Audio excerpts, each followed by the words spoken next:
What's up? What's up? It's the Country CEO back again with another video. I'm excited on this beautiful day to bring you more game about the dump truck business. All right? It's a new year, a new time. You got goals, you got dreams, you got a vision for your business. You're ready to go with it. I got some more game that I believe will help you on today. All right? Topic for today is structuring your business to make money for the long haul. Right? Structuring your business to make money for the long haul. How can you do that in the dump truck business? I'm glad that you asked, right? Before we get into it, if you would like, subscribe to this channel, we'll greatly appreciate it. If you want to support this channel, you can in that manner, all right? All right, so number one thing I want to talk about today, or should I say I want to begin with today, about how you should structure your business to be successful and to make money in the long haul is you got to stay on top of your paperwork. All right? Stay on top of your paperwork, right? You got to have order and structure to what you're doing in order that it can be able to what? Run smoothly and run effectively in your business, right? Think about it. We bring order and bring structure to our lives, right? Why do we do that? So we can live what? Prosperous, and our life can flourish and our lives can have order. And anything that's going to be successful has to have order, has to have structure. Can't be all over the place. Can't be not doing this, not doing that and expect to be successful, right? So you got to stay on top of your paperwork, right? What do you mean by that, Country? Oh, here go a few examples I mean by staying on top of your paperwork. All right, invoices, all right? You need to be able to make invoices, for your business to be able to bill your customers, right? We know we're living in a technological age now. A lot of them just want you to email it or to fax it or and things of that nature, right? But you need to be able to create a form and invoice to be able to bill your customers, especially with these general contractors, big road construction contractors. They typically got a process whereby you're expected to take your ticket that they give you daily in which you worked and then create an invoice and the copies of the tickets and either scan and email that thing to them or be able to fax it to them in some manner, right? That is how you get paid, right? And you need to have some structure to how you invoice your people to get paid, all right? And so bring structure to that particular part of your business, right? It makes sense. It's going to save you a lot of headache. And God forbid it won't cause you to miss out on some money that you didn't bill 2 weeks ago and you forgot about, right? All right, so that's how one of the ways of staying on top of your paperwork, all right? Another thing, if you want to be able to structure your business and make money for the long haul, you want to stay on top of your taxes, right? I currently always have pretty much paid taxes quarterly, right? I've discovered that it's easier. It saves a lot of money on the back end from having to pay a big lump sum. I just pay my taxes quarterly, right? What's all involved with that, right? You got your payroll tax. If you got employees or if you're paying yourself, you got quarterly payroll taxes. You got your workman's comp taxes, or insurance rather that you pay. You got your state, right? So you have to do all of that stuff quarterly. I made another video about the fact of having a CPA and how important that is, right? So if you got your CPA, make sure that you're getting this stuff to them in a timely fashion on a monthly basis. So on a quarterly basis, they can put all this stuff together and they can tell you this is what you owe and they can be able to take care of your business for you, right? This is stuff that you want to be on top of. You want to make money in the long haul. You got to take care of your business by way of taxes to Uncle Sam, because you can either, here it is, give it to him voluntarily, or you can wait later and watch him take it forcefully. Did you get that? I'll say it again. You can either give Sam his voluntarily or watch him come and take it forcefully later. All right. So you want to make sure that you're paying quarterly taxes, staying on top of that.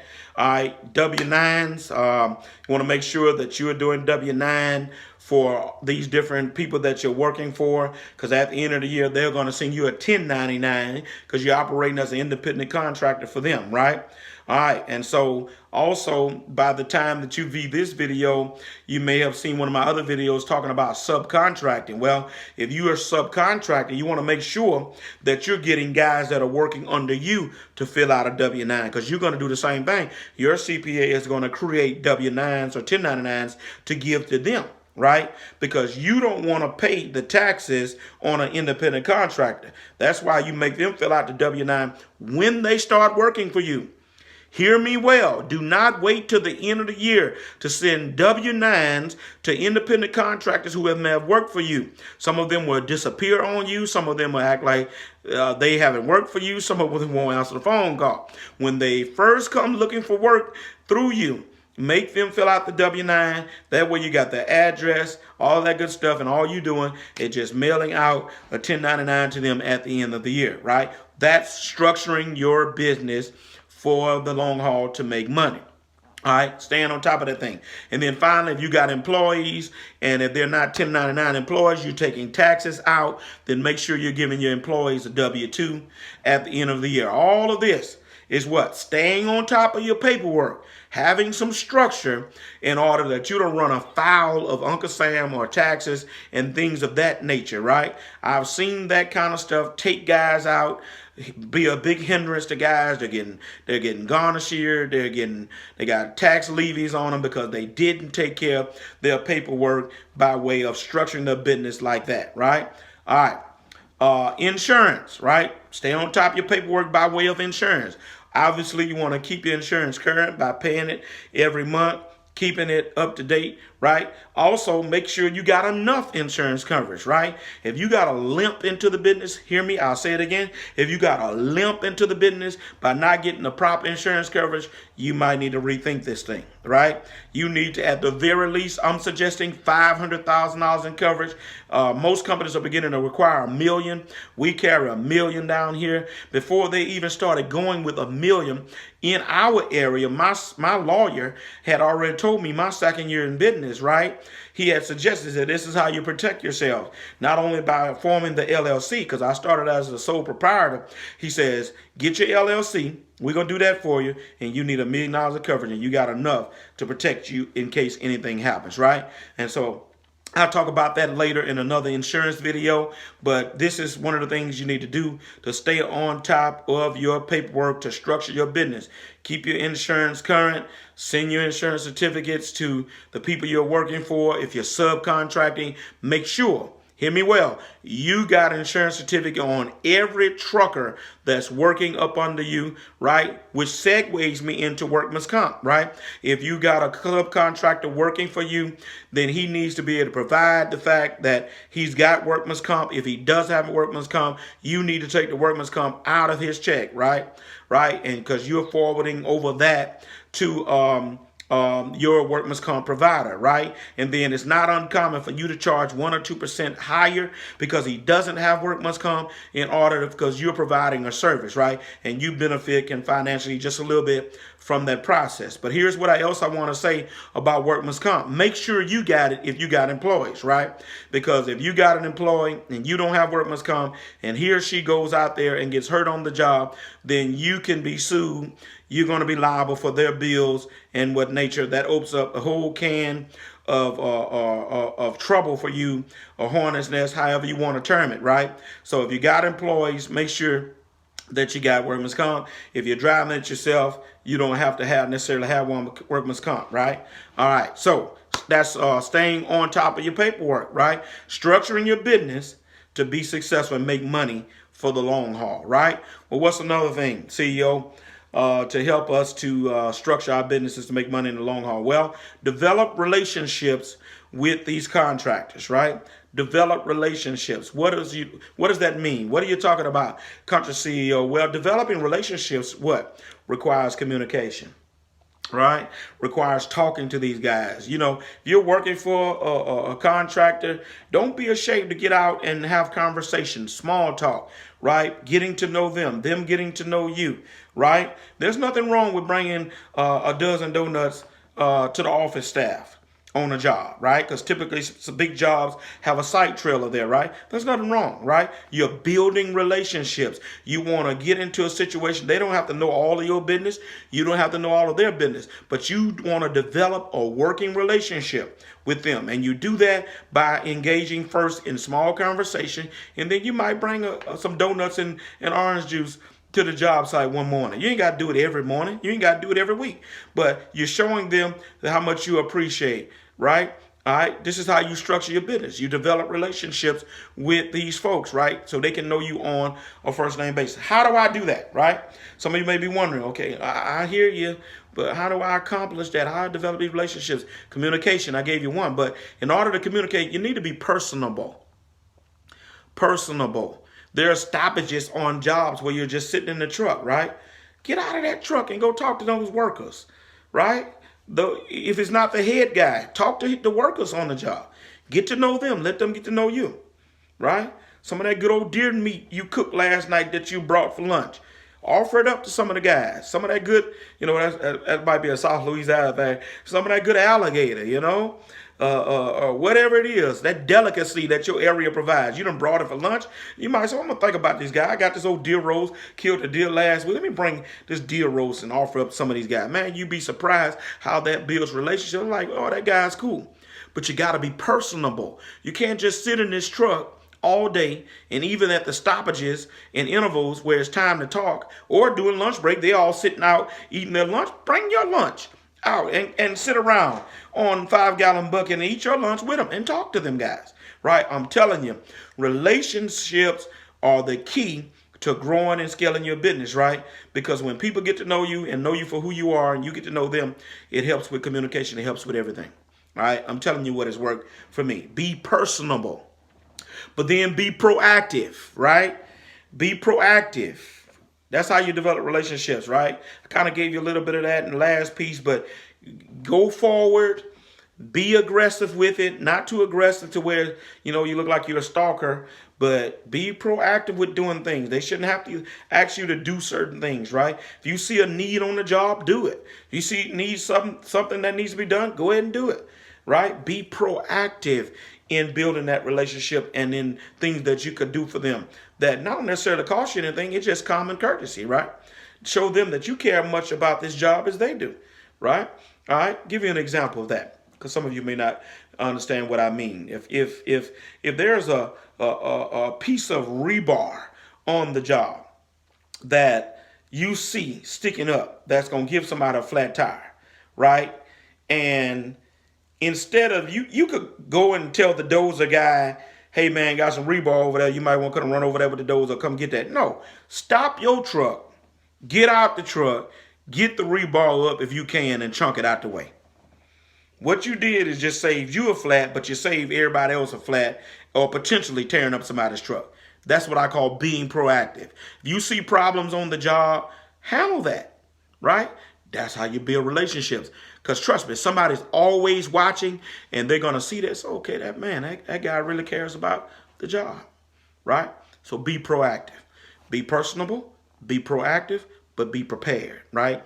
Come on the job, be prepared to work every day, right? Don't be stumbling and bumbling. I've seen guys come on the job, they got to put their boots on, get out the truck, put their boots on, getting ready for work on the job, right? That just looks crazy, right? Come to work already prepared to go to work, Come on the job and they trying to eat breakfast, driving, people blowing the horn, waiting for them to bag up under the loader, just a whole dysfunctional stuff going on right there. Be prepared, right? You develop relationships with these guys when they see you come to the job and you're ready and prepared to work. Believe it or not, that's nonverbal stuff that helps to build relationships with those contractors. They are watching you. Even when you think they're not, they're peeking through those blinds, looking at you, looking at the truckers, looking at how y'all working. Trust me, they are watching. They're somewhere ducked off in their pickup truck watching. It's their job to watch the job and make sure the job is going smooth. And so When you're prepared, they'll watch your preparedness and they respect that. That helps to build relationships. All right. And then finally, be persistent, right? Be persistent. What I mean by that is go hard on the job, man. Get the job done. Be persistent. Being persistent at its core, I believe, means being consistent, right? Don't come to the job one day and go hard and put in a good day's work, and then the next day you ain't feeling it, you're a little tired, you and your old lady just got in a big argument before you walked out the door, and you come there and you just want to lay around, you farting around on the job, slow poking, holding up the job, because you all messed up, mad with your lady, you on the phone with her, trying to work this thing out, you're not being persistent and you're not consistent in your work, right? And so that could cause you a problem in building relationships with those contractors because, again, they're watching you, right? So that's how you build relationships. Be persistent, be prepared, be personable, be proactive, right? All right. So another thing, all right? So let me summarize first before I go forward. Structuring your business to be successful and make money in the long haul, all right? You want to build relationships with contractors, right? You want to stay on top of your paperwork, right? But let me throw another thing at you. Keep you some side hustles and small jobs for the slow time, all right? Keep your side hustles and small jobs for the slow time. What do you mean, Country CEO? All of us in the dump truck business run across times where it's going to be that neighbor, that person in town, or somebody that just flags you down. Hey, I need a load of gravel. I need a load of dirt. I need 2 loads of this. And here's how I used to handle those situations. Number one, if I'm with a main contractor, I'm not pulling off a big contractor to go and handle a 1-load job. Did you get that? I say that emphatically because I know guys that have done that. And I just scratch my head because I couldn't digest that. Because why would you give up working a whole day with these people and they're going to work the rest of the week and next week to go and haul 2 loads of dirt to your neighbor Jim because he really needed it? Don't sacrifice the later for the now. I'll say that again. Don't sacrifice the later for the now. Keep the small jobs and the side hustles for a day that you're slow, because you're going to have a slow day, right? You save that junk for when the contractors say, well, look, we got to catch up. We're not going to need y'all tomorrow. And then you go catch up on all your side hustles and small jobs, right? Or you get off a little early, or you get it at the end of the day. Was neighbor Jim, I can grab you a load of dirt on the way home. I can grab you a load of gravel on the way home. That's how you do that stuff, right? You don't sacrifice working every day with a general contractor just to go haul a few loads here and there. Save that stuff for another day. What I've discovered is if you ask those people, more than likely they'll tell you, well, I can just get it when you get to it. And if it's somebody that has just got to have it right now, I'll turn it over. I'll call one of my partners or somebody else and say, hey, look, these people need a load. Take care of them. Or I'll tell the customer, here goes the number. This guy can take care of you. But I'm not finna give up a whole day's work just to go haul a load or 2 to somebody because I want the money now. Nah, that's not gonna help you in the long run. Remember, this video is entitled Structuring Your Business to Make Money for the Long Haul, right? All right. So don't sacrifice the now for later, right? Or better yet, don't worry about making a few dollars now and not build that relationship and stay with that big general contractor, which is going to work you more, put more money in your pocket, make more money for your business, all right? Focus on the big picture, right? Don't get caught up in the small stuff of the moment, all right? All right, and then finally, structuring yourself to make money for the long haul. Pay yourself every week, all right? Pay yourself every single week. All right, I think I mentioned this on a previous video, but I'm going to give you the game on it. When I started, I just simply looked at what were my bills for the month. I divided that by 4.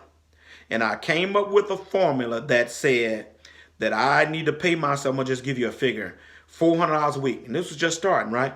I came up with a formula that said, okay, I'm going to pay myself $400 a week just starting. And I was able to pay my bills and keep $100 in my pocket for the week, right? All right, I'm just giving you the formula, using figures, right? Your number might be 600, your number might be 800, your number might be 1,012, it doesn't matter. All right, but figure out your monthly bills that you are responsible for. Multiply them times 4. All right, pay yourself enough to cover your bills and give yourself $100 a week. This is the sacrifice I made, right? Remember, we're talking about structuring your business to make money for the long haul. If you too big a burden on that business at the beginning, you're going to suffocate it. Did you get that? All right. If you're too busy, if you're too much of a burden by way of how much money you require to go into your pocket at the beginning and you don't have enough cushion, you're going to suffocate the business, right? So I knew that the business account needed to build up as I worked. I get paid myself just enough to pay my bills and to put $100 in my pocket a week. And most times, and that was just for lunch or something comes up. And most of the time, bringing stuff from home, I might have spent $50 of that 100, right? And I made that sacrifice, y'all, at least for the first 6 to 8 months until that account began to build up, okay? Pay yourself every week. Put yourself on a budget as relates to how you do that at the beginning, all right? Another thing, don't live out of the account, all right? Country CEO, what are you talking about? Don't live out of the account. Here's what I mean. Instead of paying yourself, you just going in the account getting what you need, right? You paying getting money, paying bills, getting money, put it in your pocket, get money to go get your 6-pack of beer, whatever. Don't live out of the account, man. You're not going to last like that. Pay yourself a certain amount every week to pay your bills and to put a little money in your pocket. But don't live out of the account grabbing. Old lady need $100. She grabbing, all that stuff. You ain't going to make it like that. Structuring the business to make money for the long haul. You ain't going to make it like that, right? All right, so weekly pay, all right? And then finally, in this thing about paying yourself every week, pick your times to spend money out the account.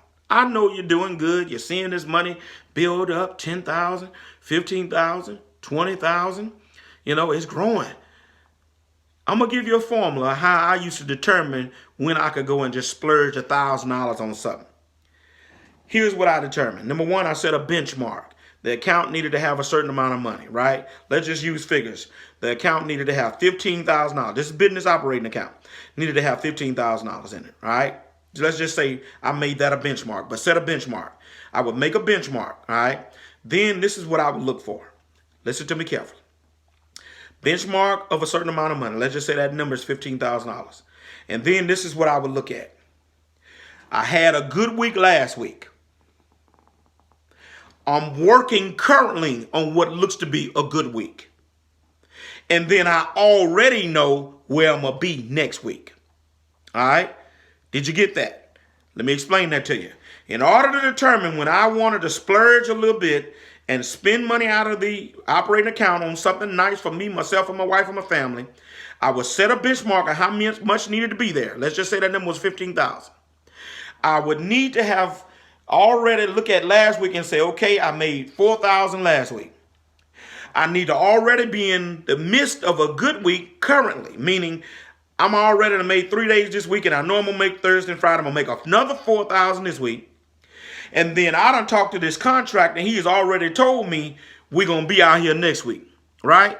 So I'm knowing in my mind 4 is 12 grand. I got 15 there. Okay, I can go spend me $1,500, $2,000 on something that I always been wanting, or buy my wife that ring or whatever. But I had a formula for it. I didn't just go pulling whenever any little whim or scratch came upon me, or when the wife or somebody came upon me and said, hey, I need this and that. No, can't operate like that. Structuring your business so you can make money for the long haul. All right. That's all I got for you. I hope this video has been helpful. If this video has added value to you as relates to the game of the dump truck business, hit like, hit the subscribe button, leave a comment, share this video with somebody. All right. Let me put the shirt up for you again. If you're gonna shine, you sure enough got to grind. Country CEO, I'm out of here.